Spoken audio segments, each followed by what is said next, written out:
The Avengers, United They Stand features a team of the world's foremost superheroes. These include Ant-Man, Wasp, Wonder Man, Hawkeye, Scarlet Witch, Tigra, Falcon, and Vision. The characters assembled to protect the world but ended up getting cancelled instead. I am here to tell you a few things you probably don't know about this show before I also get cancelled.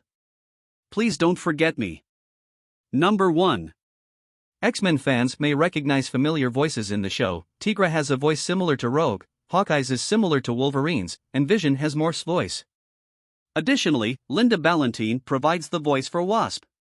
Tony Daniels provided the voice for Hawkeye, giving him a voice similar to Wolverine from X-Men, the animated series which began in 1992.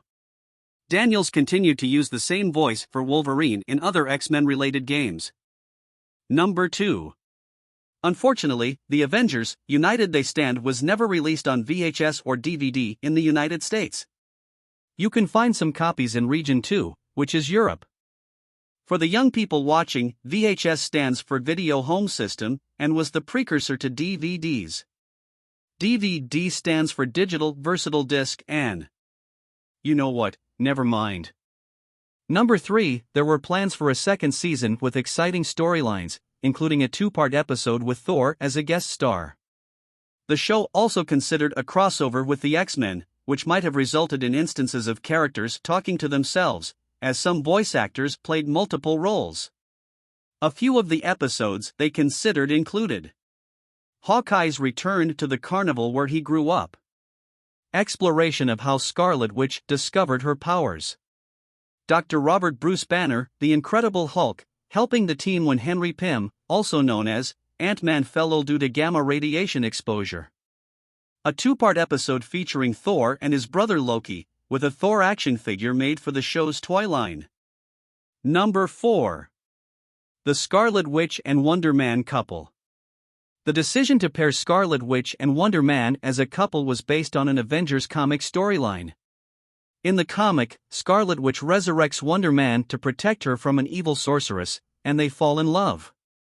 Number 5. In 1997, Fox approached writers Robert N. Skir and Marty Eisenberg to develop a proposal for an Avengers cartoon. After Marvel's bankruptcy, interest in this series was revived in late 1998, and Eric Lewald and Julia Lewald joined as story editors. The series got the official go-ahead in January 1999, and Ron Myrick oversaw the show's visual development. While Hawkeye did not sport a mask in promotional images and action figure photos, he donned a mask akin to the one featured in The Avengers, the crossing storyline for both the series and the Ultimate Figure rendition. 7. The series, along with Spider-Man Unlimited, 1999, was commissioned by Fox following the success of Batman Beyond, 1999. Changes were made to the Avengers franchise, setting the series about 25 years in the future with a mix of futuristic and contemporary looks. The Avengers wore elaborate armor costumes, enhancing their abilities, and had communication devices on their costumes, which was copied later in the future Marvel Cinematic Universe. Number 8. The Avengers roster in the cartoon is loosely based on the 1984 Avengers spin-off series The West Coast Avengers. Captain America, Iron Man, and Thor were originally prohibited from appearing due to licensing issues. The characters' limited appearances were due to legal issues related to unproduced movie projects, hindering their involvement in the series. Number 9.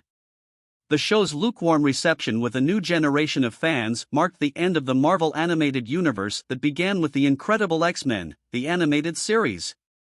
This led Marvel to focus more on standalone animated shows, starting with X-Men, Evolution, and Spider-Man Unlimited, not being a direct sequel to Spider-Man, the animated series.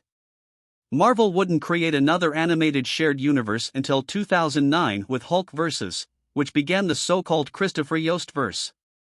In 2021, it was announced that the Marvel Animated Universe would return with X-Men 97, a revival of X-Men, the animated series.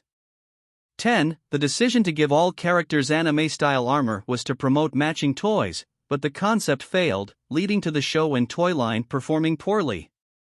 Most action cartoons are meant as advertisements for highly profitable toys and action figures. So, when the character Kong looked significantly different from his action figure in the show's toy line, it caused problems with fans. Number 11. The show premiered in October 1999 at 11:30 a.m., facing stiff competition against the Sylvester and Tweety Mysteries and Silver Surfer, the animated series in the same timeslot. The Silver Surfer also only lasted one season, but that show is quite good. You should definitely check it out on Disney+. Despite airing all but one of its 13 episodes, Avengers was put on hiatus in February and was ultimately replaced by the anime Flint the Time Detective. Number 12.